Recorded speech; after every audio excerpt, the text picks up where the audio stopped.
আপনি কি খেয়াল করেছেন একই টাকা দিয়ে এখন আগের মতো বাজার করা যাচ্ছে না? আগে যে জিনিসগুলো সহজে কিনতে পারতেন এখন সেগুলো কিনতেই কষ্ট হচ্ছে।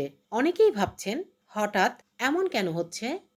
আসলে এর পেছনে এমন একটা কারণ আছে যেটা আমরা অনেকেই খেয়াল করি না, আর তা হলো ডলারের দাম।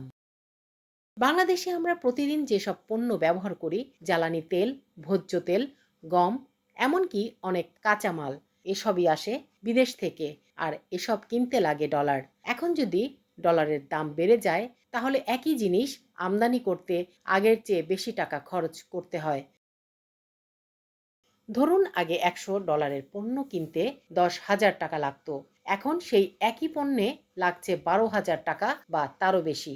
এখন প্রশ্ন হলো, এই বাড়তি টাকা কে দিচ্ছে? উত্তরটা খুব সহজ। ব্যবসায়ীরা তো নিজেরা এই ক্ষতি বহন করবে না। তারা এই অতিরিক্ত খরচটা সরাসরি পণ্যের দামের সঙ্গে যোগ করে দেয়। আর তখনই আপনি দেখেন চাল, তেল, ডিম, এমনকি পরিবহন খরচও ধীরে ধীরে বেড়ে যাচ্ছে। মানে আপনি হয়তো কখনো ডলার দিয়ে কিছু কেনেন না, কিন্তু ডলারের এই পরিবর্তন সরাসরি আপনার পকেটে প্রভাব ফেলে। তাই ডলারের দাম শুধু একটা সংখ্যা না, এটা আপনার প্রতিদিনের জীবনের সঙ্গে জড়িত। আর সবচেয়ে গুরুত্বপূর্ণ কথা হলো, এই ট্রেন্ড যদি চলতে থাকে তাহলে সামনে খরচ আরও বাড়তে পারে, যেটা অনেকেই এখনো বুঝতে পারছেন না।